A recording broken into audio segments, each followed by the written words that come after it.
Assalamualaikum warahmatullahi wabarakatuh. Alhamdulillahi rabbil alamin. Assalatu wassalamu ala asyrafil anbiya'i wal mursalin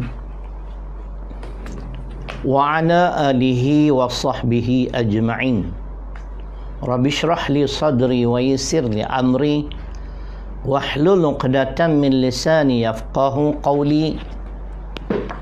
Wala hawla wala quwwata illa billahil aliyil azim. Muslimin dan muslimat,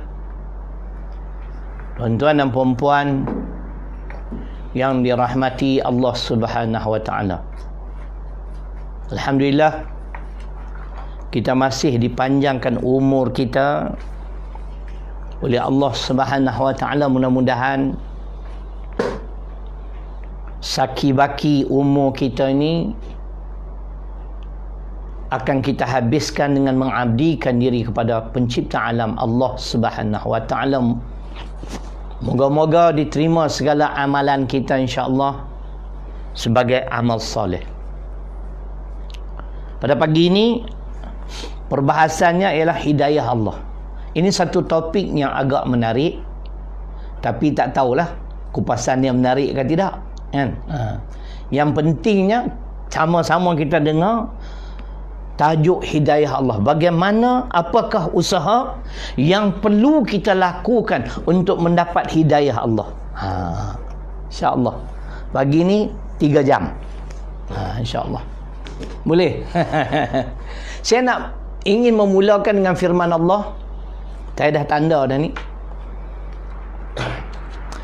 Dalam surah Al-Qasas, surah ke-28 pada ayat 56. Allah Subhanahu wa taala berfirman, A'udzu billahi minasyaitonir rajim. Innaka latahdi man ahbabta walakinna Allah yahdi man yasha wa huwa a'lamu bil muhtadin. Shadaqallahul azim. Saya terjemah dan kebetulan ada huraian, ada tafsirannya. Sesungguhnya engkau Muhammad sallallahu alaihi wasallam tidak boleh memberi hidayah kepada sesiapa yang engkau kasih, yang engkau cinta. Akan tetapi kata Allah, aku boleh memberi hidayah, petunjuk kepada sesiapa yang aku kendaki. Dan aku, kata Allah, amat mengetahui siapa yang boleh menerima hidayahku. Ada nama hidayah. Ini cerita hidayah Allah. Kalau ada hidayah ni, hidayah Ahmad, milik Ahmad. Kalau suami nama Ahmad. Baik. Waalaikumsalam kepada semua. Moga-moga Allah merahmati kita insya-Allah. Ayat ini diturunkan, kata ulama, dikaitkan dengan kematian Abu Talib, bapa saudara Nabi yang kita semua sedia maklum, yang membela Nabi sallallahu alaihi wasallam daripada kecil, anak yatim piatu. Sedangkan dia sendiri memiliki ramai anak, 11 orang katanya. Salah seorangnya ialah Sayyidina Ali radhiyallahu anhu. Jadi selepas kematian Abu Talib, Nabi sallallahu alaihi wasallam berduka cita kerana uncle dia ni enggan dan tidak mau mengucap 2 kalimah syahadah. Kalau tidak, dia dah nak bagi recommendation, syafaat. Dalam kesedihan itulah Allah turunkan ayat ini untuk menghiburkan hati Nabi sallallahu alaihi wasallam. Cuba dengar. Yakni orang-orang yang berdegil dalam kekufurannya, engkau tidak akan dapat memimpinnya ke jalan Islam sekalipun dia orang yang sangat-sangat engkau kasihi. Abu Talib juga ada jasa untuk Islam. Kerana engkau hanyalah bertugas menyampaikan perintah Allah Dan Allah jualah yang memberi hidayah petunjuk yang disertai dengan taufik, pertolongan kepada sesiapa yang Dia kehendaki menurut undang-undang peraturannya. Maksudnya, kalau kita nak mendapat hidayah daripada Allah, kita wajib kena ikut undang-undang peraturan Allah. Allah bukan nak ikut cara kita, Dia akan ikut cara Dia. Kita berdoa ke Allah macam-macam, kita atur begian. Tak payah, doa aja, ya Allah, berilah hidayah padaku. Tak payah ajar Tuhan. Dia bukan nak ikut cara kita, Dia akan ikut kehendak Dia, kemahuan Dia. Ini di antaranya makna. Maka hilanglah duka cita Nabi sallallahu alaihi wasallam apabila turun ayat ini, kerana Allah bagi tahu wa huwa a'lamu bil muhtadin. Aku tahu siapa yang boleh menerima hidayah aku. Macam saya selalu sebut, kadang-kadang penceramah tu keras. Macam saya orang label keras. Tapi saya dah boleh bertahan 30 tahun lah dalam bidang dakwah. Jadi kalau orang nak komen, sorry lah. Masih dalam carta, belum terkeluar carta lagi. 30 tahun lah, walaupun baru 30 tahun kan. Baru-baru ni penceramah pendakwah baru ni tak payah act lah. Kita dah 30 tahun, agak lama juga. Awak baru 5 tahun 6 tahun. Tapi orang label keras pun saya boleh bertahan. Ada yang boleh terima, ada orang tak boleh terima. Itu yang Allah sebut. Allah tahu siapa yang boleh menerima petunjuknya. Kadang-kadang penceramah keras ada yang boleh terima, ada yang tak boleh terima. Penceramah lembut ada yang boleh terima, ada tak boleh terima. Sebab itu Allah tegur Nabi sallallahu alaihi wasallam. Saya ingat ada huraian, saya malas nak rujuk lah. Surah Yunus, sebab kitab ni besar sangat, nak buka pun payah. Dalam surah Yunus ayat yang ke-99, walau syaa rabbuka la amana man fil ard kulluhum jami'a afa anta tukrihun nas hatta yakunu mu'minin. Dan kalau aku kendaki, kata Allah, aku boleh jadikan keseluruhan umat manusia di bumi ini beriman kepada aku dan beriman dengan risalah yang kau bawa, Muhammad. Apakah kamu nak memaksa mereka sehingga mereka beriman? Teguran kepada Nabi sallallahu alaihi wasallam. Tugas kamu menyampaikan saja. Tugas saya menyampaikan saja. Nada saya memang keras, suara lantang. Itu style saya. Terima kasih. Wajib ikut acuan Allah. Sibghatullah wa man ahsanu minallahi sibghah wa nahnu lahu abidun. Untuk makluman, ada ustaz yang mengikuti kuliah saya setiap pagi. Ustaz Haddad daripada Kelang, sahabat saya. Ni delta tu ayat 138, saya baca ayat tu. Makna kita tak boleh ikut cara kita, ikut acuan Allah. Sibghatullah ni acuan agama, celupan. Dan celupan siapa? Acuan siapa yang lebih baik daripada acuanku? Wa nahnu lahu abidun. Orang beriman kata, kami hanya akan menerima, mengamal, mengikuti acuan engkau saja, wahai Allah. Sebab tu Allah tegur, kamu tak boleh paksa sehingga mereka nak beriman. Tak boleh. Sebab kerja beri hidayah ini kerja Allah. Seorang sahabat Ansar nama Husain, kalau tak silap saya lah. Makna di bumi Madinah ni ada Kristian, ada Yahudi, ada Islam. Yang tu juga kita boleh kategorikan sebagai multi-racial country, masyarakat majmuk. Husain ni dia memeluk agama Islam, sedangkan hampir-hampir terlupa kuliah ustaz ni lah, makan lebih sangat tu kan. Jangan makan banyak. Satu sudu 5 pinggan cukup.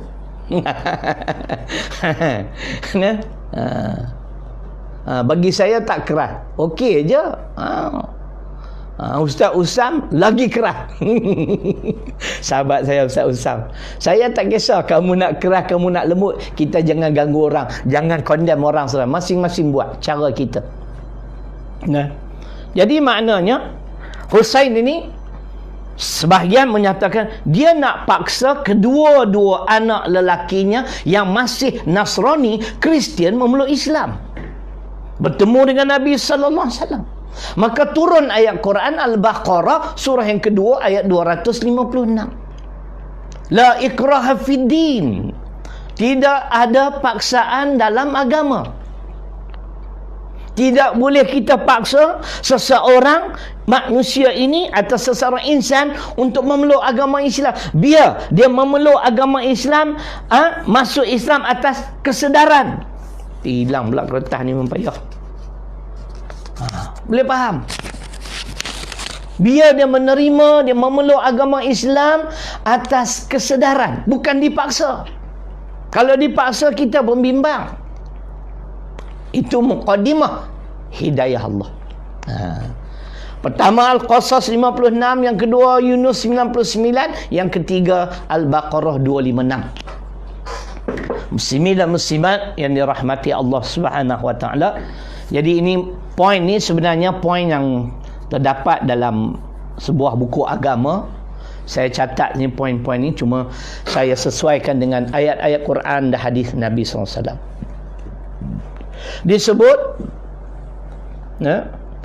Disebut apakah usaha yang perlu kita lakukan untuk mendapat hidayah Allah. Apakah usaha?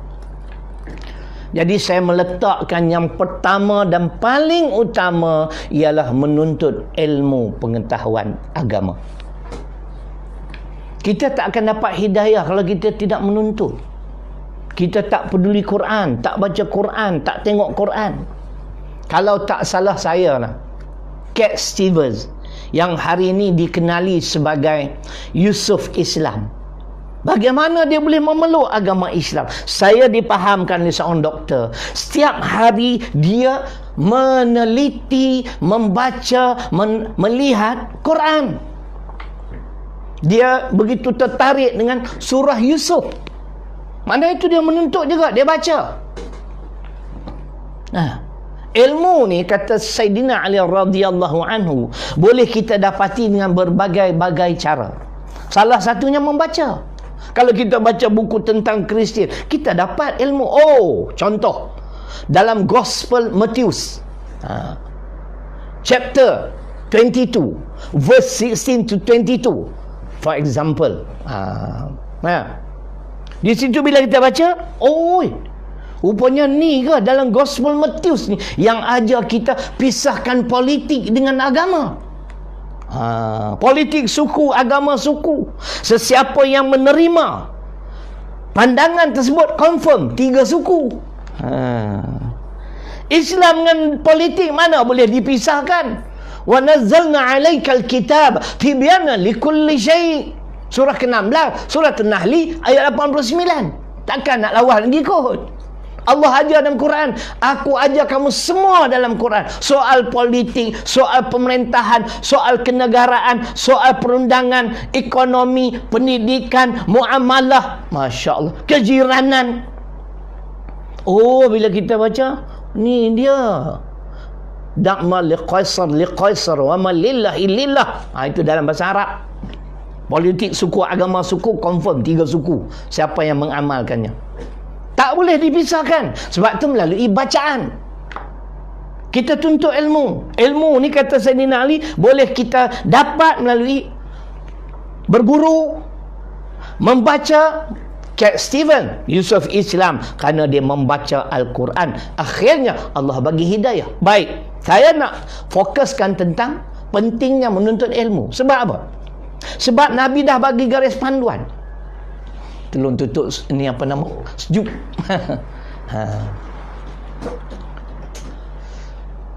Dalam hadis riwayat Imam Bukhari dan Muslim muttafaqun alaih, man yuridillahu bihi khairan yufaqqihu fid din. Dengar baik-baik tuan-tuan dan puan-puan. Ini asas nak menjadi manusia yang baik, yang beriman kepada Allah, yang mengamal risalah yang ditinggalkan oleh Nabi sallallahu alaihi wasallam. Ini hadis dia. Nanti Al-Quran pula. Al-Quran, insya-Allah. Sesiapa yang Allah nak beri kebaikan kepadanya, Allah beri kefahaman agama kepadanya. Bila faham agama, jadi manusia baik. Bagaimana? Kita menuntut ilmu, kita faham, kita amal, berlaku perubahan. Kalau menuntut ilmu tak amal, memanglah. Boleh faham? Dari Quran, dia kitab ada. Yu'til hikmata man yasha wa man yu'tal hikmah faqad utiya khairan katsira. Al-Baqarah ayat 269. Saya akan nak terjemah, tuan-tuan dengar. Tadi yang disebut siapa yang Allah nak beri kebaikan kepadanya, Allah beri kefahaman agama kepadanya. Apa dia kefahaman agama? Dijawab dengan Quran. Takkan hujah macam ni pun tak betul lagi. Ni apa JC labu lah.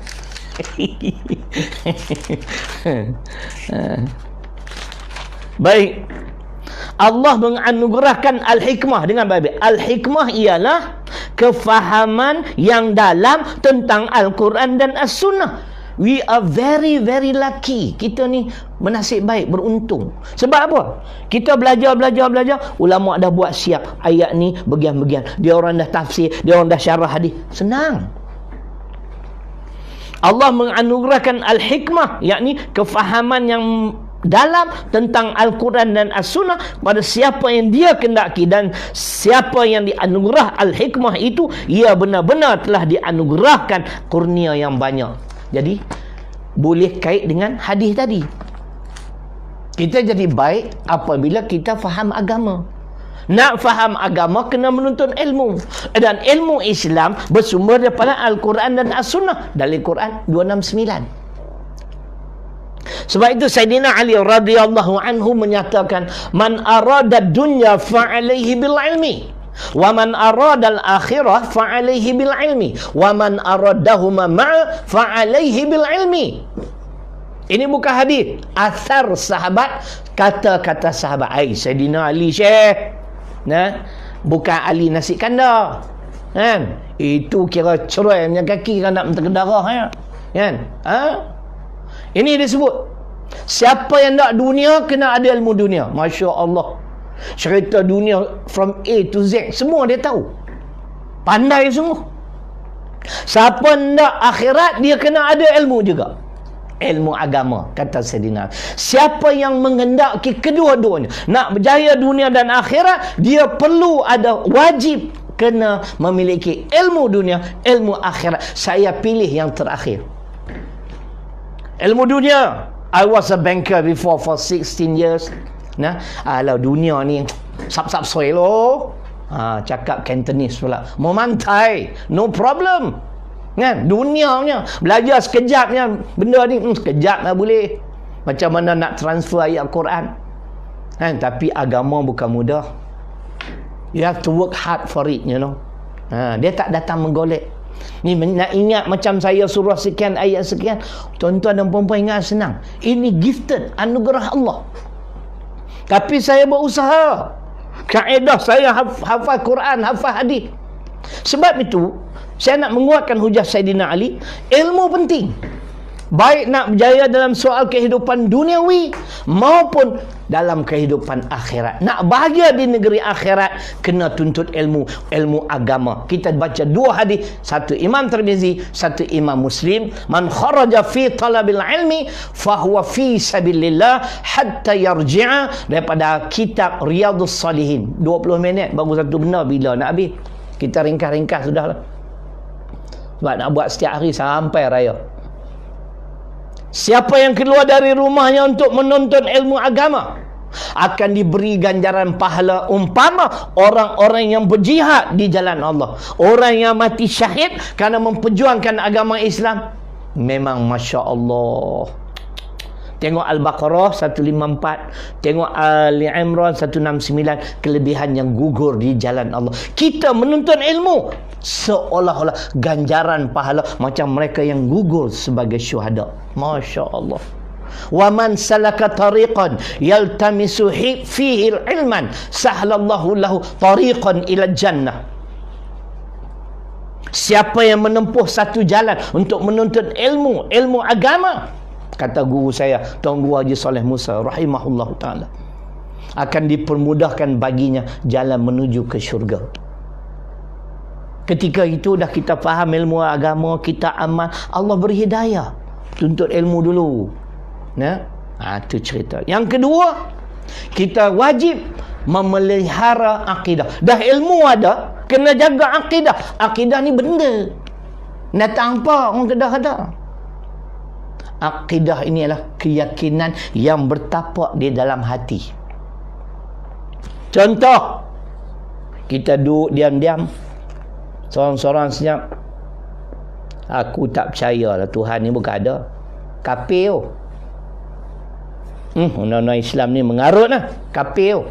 Tapi kalau dia mati, kita tak boleh hukum dia kafir sebab dia bercakap dalam hati, itu dia dengan Allah.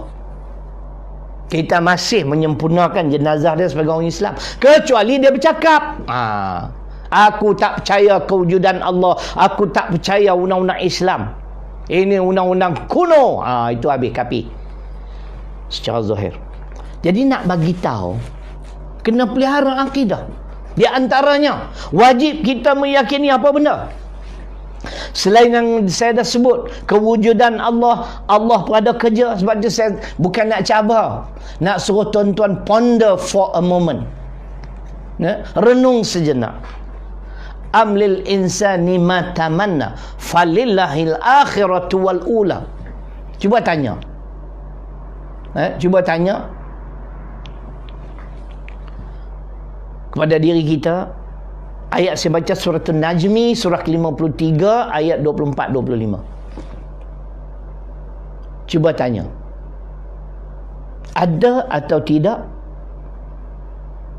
cita-cita kita yang belum tercapai? I'm dead sure, I'm very sure. Ada. Tuan-tuan berbanyak lagi yang Allah tak bagi. Saya pun ada. Kenapa? Kerana ada zat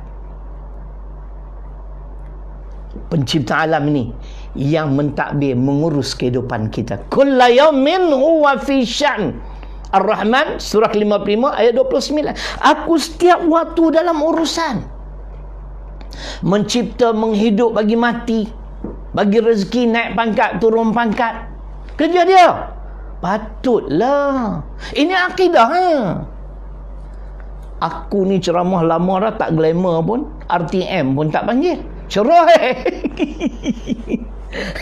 Sebenarnya hakikatnya yang kontrol, walaupun kita ada cita-cita, kalaulah sekali-sekali appear on TV kan baik. Ustaz Syarif Long, sekarang kan, saya tak kisah. Sebab akidah saya berpegang ayat tadi. Apakah manusia menyangka segala-gala yang dicita-citakannya itu akan tercapai? Kenapa? Maka sesungguhnya Allah yang mengurus urusan akhirat, urusan dunia. Siapa nak bahagia di akhirat, siapa nak bahagia di dunia, celaka akhirat, celaka di dunia, dia yang mengurus, dia yang mentadbir, dia menentukan. Kita diberi akal, ada panduan Quran Sunnah. Wahadainahun najdain.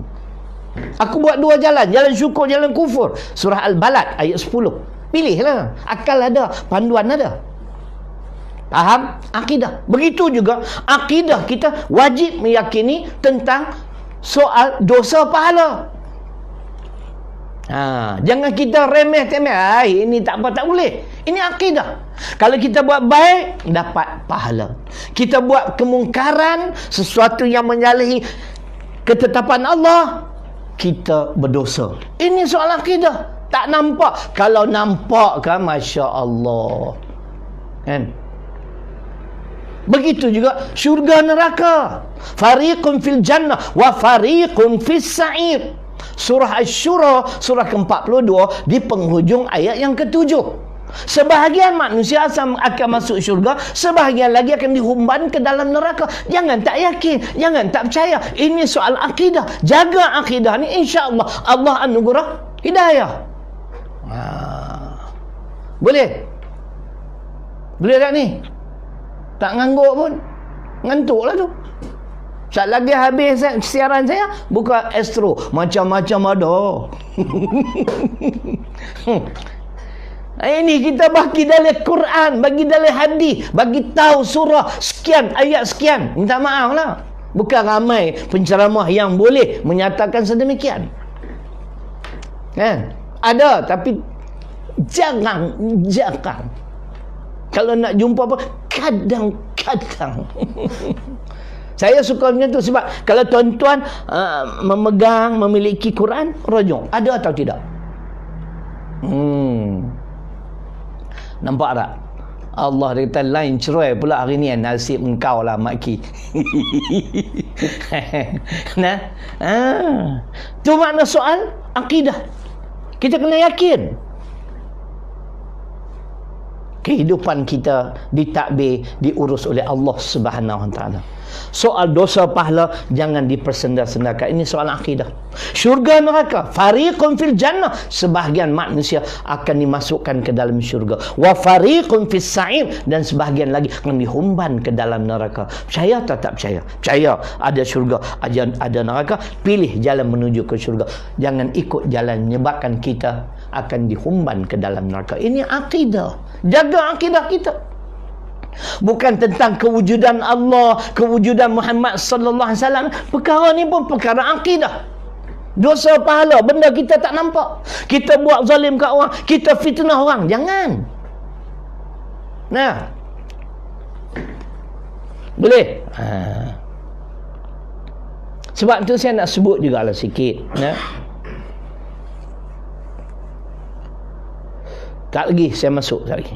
Yang ketiga, kita hendaklah berpegang teguh serta melaksanakan tuntutan Al-Quran dan As-Sunnah. Pegang teguh bukan pegang tak nak lepas dah. Kita amal. Nanti saya baca dalil saya dah tanda dah. An-Nisa 175. Saya nak baca ayat ni dulu. Sesiapa yang dalam kehidupan mereka menjadikan Al-Quran dan As-Sunnah sebagai pimpinan, insya-Allah dia bakal mendapat hidayah. Siapa kata? Allah kata. Dalam surah apa? Al-Isra. Surah ke-17 ayat ke-9. Nak sandar sikitlah, sakit pinggang lah. Kat sebulan lah. Kan? Inna hadzal Quran yahdi lillati hiya aqwam wa yubashshirul mu'minin alladzina ya'maluna as-salihat anna lahum ajran kabira. Apa maksud? Sesungguhnya Al-Quranul Karim ini, fungsi Al-Quran yahdi lillati hiya aqwam, memimpin manusia, petunjuk yang akan memimpin manusia ke jalan yang lurus. Ini petunjuk. Ikut Quran dapat hidayah. Tolak Quran ilai poci. Nah. Dan Al-Quran juga membawa berita-berita gembira kepada orang beriman serta beramal soleh. Anna lahum ajran kabira. Sesungguhnya bagi mereka ganjaran yang besar. Di dunia mendapat kebahagiaan hidup, di akhirat insya-Allah sejahtera. Baik.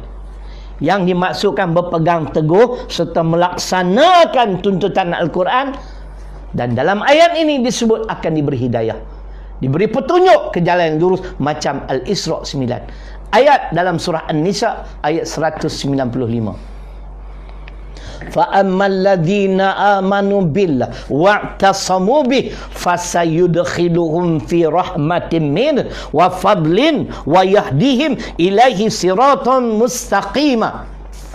Oleh itu, orang-orang yang beriman kepada Allah dan berpegang teguh pada ajaran Quran, berpegang teguh makna diamal, maka Allah akan memasukkan mereka ke dalam rahmatnya yang khas, iaitu syurga dan limpah kurnianya yang tidak terkira, dan Allah akan menunjukkan mereka ke jalan yang lurus. Mereka akan diberi hidayah kerana berpandukan Quran dan As-Sunnah yang membawa kepadanya, yang insya-Allah mendapat keredaan Allah. Takkan tak percaya lagi? Quran suruh kita buat, Quran larang jangan buat. Contohlah, kebelakangan ni kita dengar pembahasan cukup syok, tentang Abid Liu. Hari-hari kita sebut. Kita nak bagi tahu. Saya bukan kepoci. Ni bahasa Hokkien. Kepoci ni makna busybody. Ya, bukan nak jaga tepi kain orang, tapi kita nak merongkaikan benda-benda yang confuse. Ada yang mendakwa beliau mendapat 5 juta, tapi yang diagihkan hanya 500,000. Selebihnya beli kereta dan sebagainya. Dalam Islam, sebab tu kita kena ikut Quran. Saya akan baca ayat Quran, saya akan baca hadis. Ini ajaran Islam. Kalau nak dapat hidayah, rujukan kita Quran Sunnah.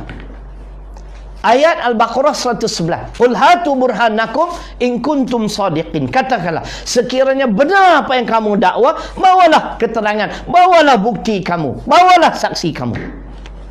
Hadis riwayat Imam Al-Baihaqi, tetapi sebahagian daripada matan ini terdapat dalam Imam Bukhari dan Muslim. Al-bayyinah 'alal mudda'i wal yaminu 'ala man ankara. Hadis ni tuan-tuan boleh bertemu dalam kitab hadis 40 Imam Nawawi. Hadis ini hadis ke-33. Hai, takkan tak detail lagi kot. Ni kalau sila Dr. Zakir Naik ni tengok, Masya Allah. Man huwa, dia cakap Arab. Siapa dia? Syarul Laun. Ya. Nampak tak? Ya. Ayat Quran katakanlah, sekiranya apa yang kamu dakwa itu benar, bawalah bukti kamu. Si fulan dapat 5 juta. Dalam hadis menyebut perkara yang sama. Al-bayyinah 'alal mudda'i. Keterangan bukti kepada yang mendakwa. Wal yaminu 'ala man ankara. Dan sumpah kepada yang didakwa. Maknanya orang yang mendakwa wajib kena bawa bukti. Jangan main tuduh. Kalau dia tak ada bukti, yang didakwa boleh bersumpah, aku tak terima.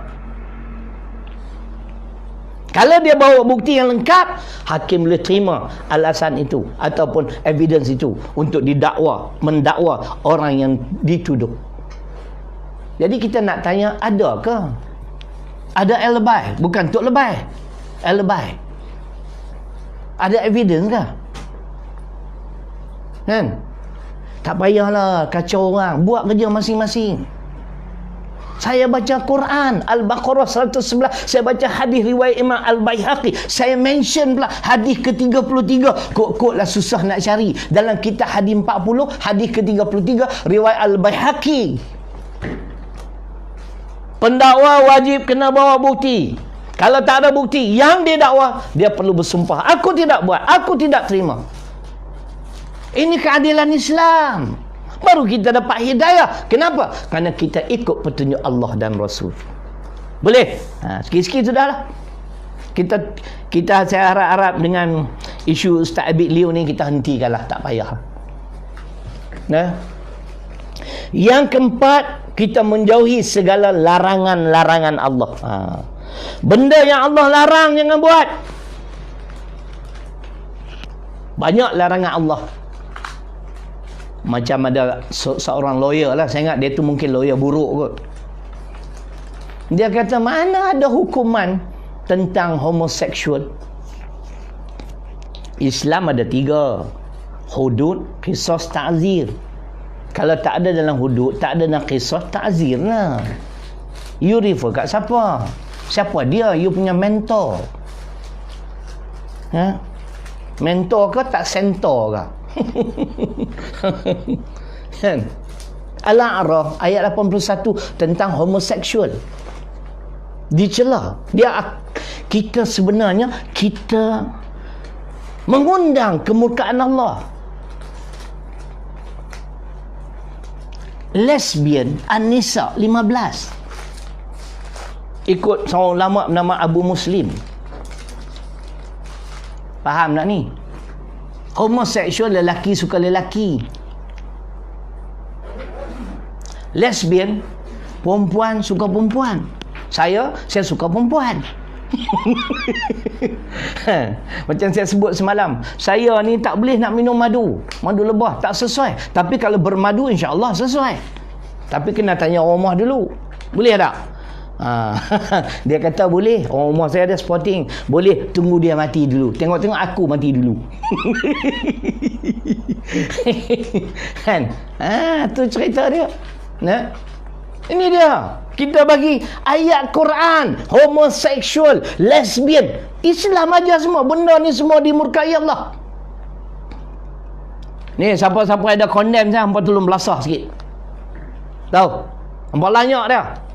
Bagi tahu kalau dia anak jantan, forum mengaku. Kau nak tengok apa hujah dia. Kan? Tengok live nak condemn ustaz. Dia tak suka, tak payah tengok. Ustaz ni bawa dalil Quran, hadis, muka surat. Masya Allah. Hai. Betapa hitamnya hati. Karatnya hati. Orang macam ni saya nak bagi tahu ni. Saya boleh mention muka surat ni insya-Allah. 818 kitab ni. Jenis manusia ni sampai mati Allah tak bagi hidayah. Afara'aita man ittakhadha ilahahu hawa wa adallahu Allah 'ala ilmin. Allah akan biarkan dia hidup dalam kesesatan. Buat apa? Dia tidak bertuhankan kepada Allah, tetapi bertuhan kepada keinginan hawa nafsu dia. Yang mana sesuai dengan keinginannya, dia ikut. Oh, homosexual, why not? Why not kepala bapa? Why not? Nah. Apa salahnya? Salah lah. Cuba tengok. Orang macam ni Allah kata, Allah tidak akan membiarkan orang itu sesat kerana Allah telah mengetahui bahawa dia tidak menerima petunjuk yang diberikan kepada. Hidayah Allah pun dia tolak. Bila nak jadi baik? Cakap biar ada bukti. Kalau nak kata saya tak betul, bring your proof if you are truthful. Tadi baca ayat Quran, sekarang kita baca Inggeris pula. Kan? Jadi ceritanya jauhi larangan Allah. Nah, homoseksual, baik, lesbian, ini semua dicela oleh agama kita. Kan? Hari ni Ikmal tak tengok kot. So Ikmal lanyak sikit mana duk condemn. Kan? Kita orang Islam ni kena kembali kepada Islam dah. Tak ada jalan dah. Tuan-tuan dan puan-puan nak tengok ke bangsa kita dizalimi, diperkotak-katik. Hai, tak kesian ke anak cucu kita ni? Sampai bila nak sedar ni? Quran sebut, kalau kita orang Islam asyik bercakaran, wa ati'ullaha wa rasulahu wa la tanaza'u fatafshalu wa tadhhaba rihukum wasbiru innallaha ma'as sabirin. Suratul Anfal surah ke-8 ayat 46. Jangan bercakaran sesama sendiri. Kita akan jadi lemah semangat dan hilang kekuatan. Alladzina kafaru ba'duhum awliya'u ba'd illa taf'aluhu takun fitnatun fil ardi wa fasadun kabir. Al-Anfal juga ayat 73. Orang kafir, puak-puak kafir, dia saling tolong menolong. Their cooperation marvelous. Kita saling bercakaran sesama sendiri. Kalau kita tidak tolong menolong dalam perkara baik, kita, Allah sebut, akan dikuasai oleh kafir. Ada nama apa? Hari itu tak nak mention lah nama dia. Belakang ada bunyi Haikal sikit. Apa Haziq Haikal lah, sebutlah pun. Dia kata masalah IC. Zaman dulu dah orang dah buat dah. Bukan zaman PH lah, zaman BN. Tak apalah, ustaz kawan lah. Nak kawan sangat dengan BN. Ni kita nak bagi tahu. Dalam Islam, dalam kita nak berdakwah, boleh. Kita tak akan berkompromi. We will never compromise in anything is clear cut. Tersasar daripada petunjuk Al-Quran. Kan? Kita nak apa betul lah. Takkan tak boleh kawan. Kamu boleh kawan dengan puak-puak apa dapik apa tu? Kan? Kamu syok lagi nak naikkan dia kafir terang-terang. Kan? Hai, dalam Quran wa ta'awanu 'alal birri wa taqwa weh. Nama apa? Haziq Haikal. Kalau dia condemn pelanyak dia, pergi cari dia duduk kat mana. Bawa dia mai kat aku. Aku nak forum dengan dia. Kawanlah dia kata. Dengan puak-puak jahat. Hey, you never know. Mungkin hari ni orang tu jahat, satu hari dia jadi baik. Mungkin kita yang baik, satu hari dia jadi jahat. Sebab tu dalam Islam, hadis riwayat Imam Tirmizi, kita suka kepada seseorang pun biar berpada-pada. Kita benci pun biar berpada-pada. Mungkin yang kita suka esok menjadi musuh, yang kita benci menjadi sahabat, menjadi teman. Nah, pergi belajarlah sikit. Kalau nak condemn Ustaz Syaril Long, belajar sikit. Al-Ma'idah ayat 2. Tolong menolong dalam perkara kebaikan. Kita berkawan kerana nak bagi kita semua jadi baik. Bukan kata kita ni baik, kita pun ada kekurangan. Tu cerita dia.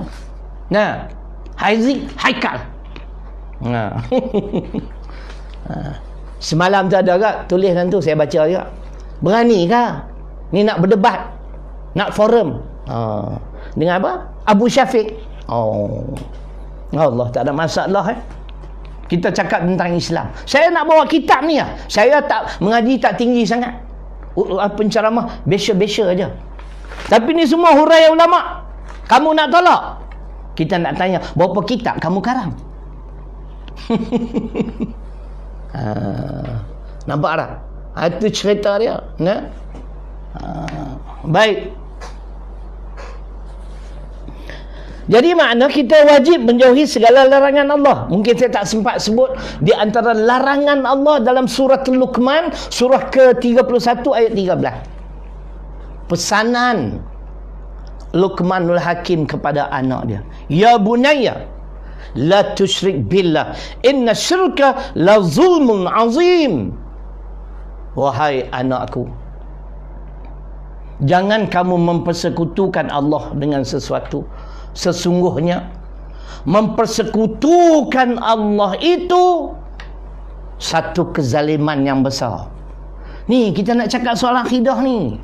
Tuan-tuan tahu tak? Hari ni 3 jam lah. Boleh kameraman? Kameraman kata tak boleh pula. Ikut suka aku lah. Ambil gambar sudah. Ni kita nak bagi tahu. Tuan-tuan faham syirik macam mana? Ini yang tidak diurai, tak diulas. Oh, syirik ni sembah berhala. Nah. Mai Haziq Haikal, hang dengar baik-baik. Ni kitab tafsir Profesor Mahmud Yunus, muka surat 266, surah ke-9 At-Taubah ayat 31. Ini larangan Allah. Luqmanul Hakim berpesan, wahai anakku, janganlah kamu mempersekutukan Allah dengan sesuatu. Sesungguhnya syirik itu satu kezaliman yang besar. Syirik besar, syirik akbar, membatalkan Islam dan iman. Tak payah pergi kuil. Tak payah pergi kuil. Kita menerima, kita mengamal undang-undang ciptaan manusia, kafir. Batal iman dan Islam. Kita tak sedar, kita mengangkat ulama sebagai Tuhan. Tuhan pun kita sembah, ulama pun kita sembah. Oh, ulama menukar, mengubah, meminda undang-undang peraturan Allah. Contoh, curi, jangan potong tangan. Ulama kata kita penjara. Syirik, batal iman dan Islam. Kerana kita ada dua Tuhan. Di samping Allah Subhanahu Wa Taala, ulama. Dengar baik-baik ni. Ni, muka surat 266. Ittakhadhu ahbarahum wa ruhbanahum arbaban min dunillah. Lain kali kita baca hadis Imam Ahmad dan Tirmizi menyokong ayat ini. Ada dalam kitab Tauhid. Mereka menjadikan ahli agama mereka dan ahli ibadah mereka sebagai Tuhan selain daripada Allah. Apakah yang dimaksudkan mengangkat ulama sebagai Tuhan? Dengar baik-baik. 266 insya-Allah. 209 266.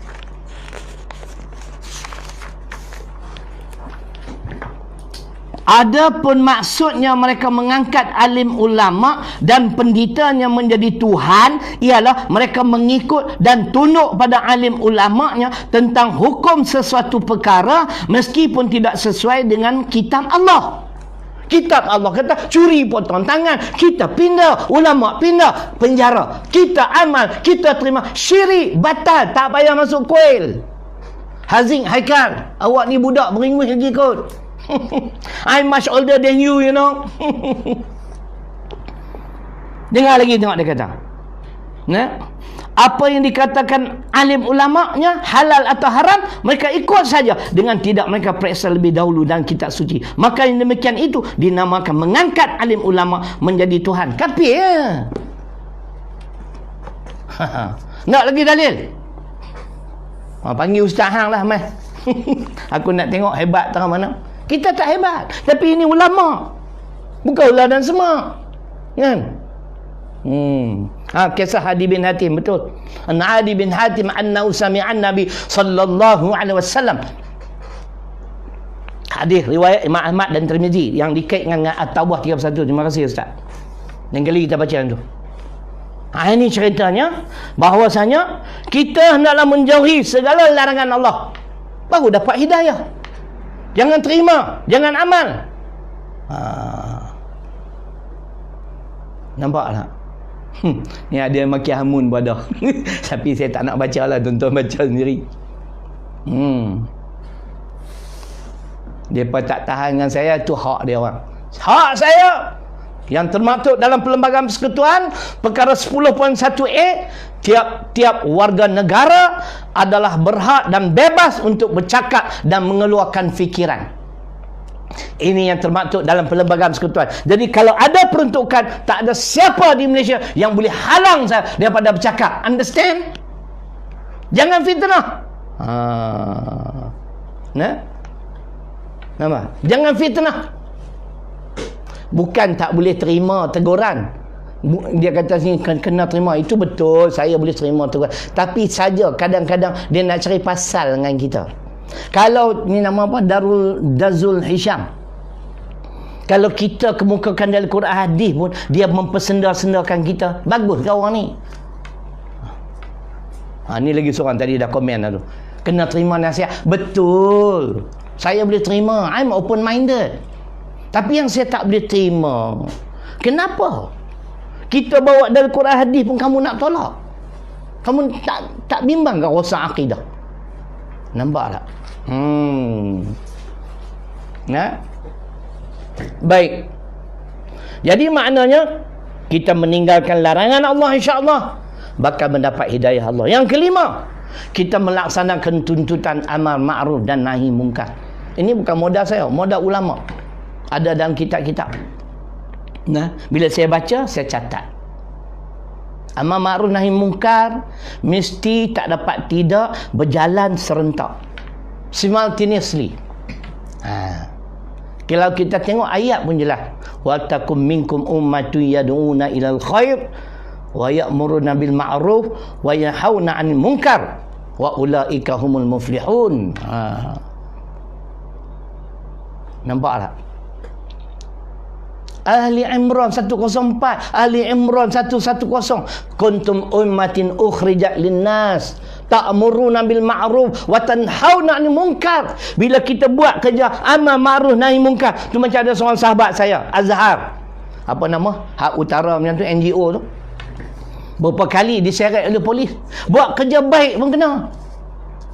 Kerajaan hari ini, Perikatan Nasional perlu berubah. Sama-sama kita membenteras segala bentuk kemungkaran. Kalau tidak, kita mengundang kemurkaan Allah. Bila Allah murka jadi macam ni, sampai nak buat baik pun kerana tak ada kad kuasa, dia ditahan dan sebagainya. Azhar namanya, satu NGO. Itu kerja baik. Squad Badar.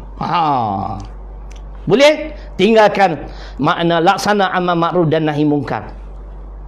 Yang keenam, banyak buat kebajikan. Saya tertarik dengan kupasan Dr. Yusuf Qaradawi. Dengar. Orang yang kuat bersedekah bahkan mendapat hidayah dan taufik. Cari kitab Dr. Yusuf Qaradawi, fatwa masa kini, insya-Allah. Dalam Quran Sabah 39. Wa ma anfaqtum min syai' fa huwa yukhlifuh. Allah ganti dengan hidayah dan taufik. Sebab tu jangan bakhil. Orang dah bagi, sama ada duit sumbangan orang ke, duit sendiri ke, tak apalah, kerja baik. Kalau kamu mendakwa duit sumbangan orang, bawa bukti dulu. Nampak tak? Bawa bukti dulu. Dia dapat kat mana? Mana bukti? Jangan main tuduh. Nanti kalau dia saman, takkan susah. Malu besar. Silat-silat, hilang kemaluan.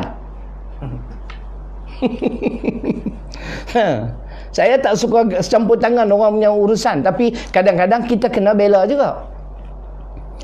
Buat kebajikan dapat hidayah. Ni dalil dia, Sabah 39, Al-Baqarah 148. Fastabiqul khairat, maka berlumba-lumbalah kamu melakukan kebajikan, kebaikan. Nampak tak? Boleh? Tapi ingat, kalau kita nak bantu, macam Ustaz Abid buat tu memang betul lah. Dia bagi barang keperluan, duit ringgit. Ini yang Islam suruh. Bukan bagi pakaian-pakaian yang tak terpakai. Kan? Lan tanallul birra hatta tunfiqu mimma tuhibbun. Ali Imran ayat 92. Tidak dikatakan kebajikan kecuali kamu beri apa yang kamu sayang, yang kamu kasih. Duit ringgit, harta benda, beli barang baru bagi, itu terbaik. Kamu akan dapat hidayah dan taufik. Bukan hidayah saja Dr. Yusuf Qaradawi, taufik. Takkan kita nak tolak pandangan Dr. Yusuf Qaradawi. Who are you, man? Haziq Haikal hang siapa? Ustaz ni dia beritahu dia memangnya power. Ada kondak, alah berani cakap ni. Aku lama dah buat kerja ni. Hampa ya tak kenal aku ni siapa dia. Hampa dengar ceramah politik aku dulu macam mana? Itu cerita dia. Kita buat, kita bercakap betul lah. Orang suka, orang benci, tak suka itu lantak. Akhir sekali doa. Rabbana la tuzigh qulubana ba'da idh hadaitana wa hab lana min ladunka rahmah innaka antal wahhab. Surah Ali Imran surah ketiga ayat 8. Jangan tinggal doa ni. Ya Allah, minta pada Allah, setelah engkau memberi hidayah pada kami, janganlah kau pesongkan lagi hati kami. Mohon kepada Allah. Saya tak sempat lah. Ni pun lagi satu hal juga. Ada puak-puak kata, tak payah berdoa. Siapa kata? Orang yang masuk syurga dia puji, alhamdulillahilladzi hadana lihadza wa ma kunna linahtadiya laula an hadanallah. Dia puji, kami masuk syurga ni kerana Allah bagi petunjuk, Allah bagi pimpinan. Allah jawab pula dalam surah Furqan ayat 16. Kamu masuk syurga ni sebab dulu kamu berdoa, kamu pohon, kamu minta. Ini aja orang tak payah pula. Tak payah doa pula. Ni pun satu hal juga. Kamu tak mau doa tu kamu punya pasal. Saya berdoa, saya minta pada Allah. Kita tunjuk kita tawaduk. Kita ni kerdil. Itu cerita dia. Surah Furqan ayat 16 rujuk sendiri. Doa di antara satu supaya Allah kekalkan hidayah dan taufik kepada kita. Allah beri hidayah, kekalkanlah ya Allah. Mudah-mudahan dengan banyak berdoa kita bakal mendapat hidayah pada Allah, di samping yang apa disebut tadi, insya-Allah beberapa perkara. Jadi cukuplah sekat sejam juga. Saya tak tahulah nak ceramah setengah jam. Kan? Macam mana pun minta maaf lah, kan? Tapi bukan boleh makan pun yang hampa duk lorat apa. Kan? Cerita dia. Baik. Jadi sekadar itulah tajuk pada hari ini, hidayah Allah. Apakah usaha yang perlu kita lakukan untuk mendapat hidayah? Moga-moga Allah mengekalkan hidayah dan taufik pada saya, pada tuan-tuan dan puan-puan muslimin dan muslimat, pada seluruh umat Islam, khususnya di Malaysia ni dan juga amnya di dunia, supaya kita mengabdikan diri kepada Allah. Jadi saya nak buat lagi, semalam saya tertinggal satu benda di samping buku ni. Siapa yang nak beli, insya-Allah beliau order 010-314-8996 Mustazah. Tapi kalau telefon sampai 5 kali dia tak angkat, bagi tahu kat saya nak tembak dia naik ke bulan. Saya cukup pantang untuk nenek, orang telefon tak angkat. Kan? Yang keduanya, siapa kalau nak pergi umrah, insya-Allah dengan Bushra Holiday Sdn Bhd 25 November hujung tahun ni dengan saya, insya-Allah. Projek yang kita buat ni bukan projek nak mengkayakan saya, tapi nak membantu staf Tahfiz Mutmainah dan juga guru-guru pasti supaya mereka dapat pergi secara percuma sekiranya ramai yang mengikuti melalui Bushra Holiday Sdn Bhd. Yang ketiganya ialah stevia ni. Semalam saya tertinggal stevia ni. Tuan-tuan try lah. Ada yang sesuai, ada yang tak sesuai, itu biasalah, kan? Semalam dia orang saya duk tengok dalam Facebook pun ada cerita juga macam-macam ubat. Dia kata bohong aku beli tak jadi pun. Itulah Nabi kata, kalau sesuai dengan kamu maka sembuhlah penyakitmu. Why not give it a try? Kita suruh cuba. Yang ni insya-Allah dia boleh kawal diabetes dan sebagainya. Percuma yang ni kah? Insya-Allah percuma ni hubungi orang yang samalah. Jadi itulah sedikit. Mudah-mudahan apa yang telah saya sampaikan pada pagi ini, mungkin saya emosi sikit, itu kelemahan saya. I admit that is my weakness. Kelemahan saya ni tak boleh. Bukan tak boleh terima teguran, boleh. Tapi kalau baca Quran hadis pun kamu nak tolak, ini memang saya tak boleh terima. InsyaAllah kalau huraian saya tak betul, saya mohon ampun pada Allah. Kalau betul, terimalah, berlapang dada.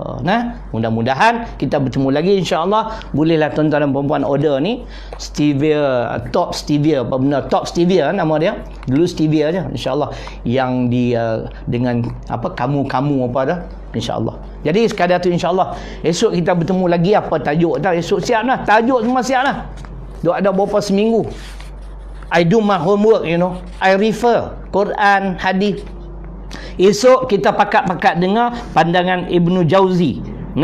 Minta maaf, Ibnu Qayyim Al-Jauziyah tentang hakikat syukur. Siapakah yang dikatakan hamba Allah yang bersyukur? Hari ni genap 1 jam. InsyaAllah bertemu lagi. Cuma jangan lupa yang belum menderma, menyumbang, sumbanglah sikit. Sehari 2-3 ringgit pun terima kasih, bantu kami. Kalau esok saya mati pun, tuan-tuan ingat Tahfiz Mutmainah, bantulah Tahfiz Mutmainah. Pelajar alhamdulillah, dia punya pencapaian ada 9A, 8A, 7A SPM. 100 orang dah yang hafaz Quran selama 11 tahun yang pertama ni. Terima kasih. Ribuan kemaafan, terkasar bahasan sebagainya. Aku lu qauli hadza wa astaghfirullahalladzi mali wa lakum. Assalamualaikum warahmatullahi wabarakatuh. Takbir. Allahu akbar.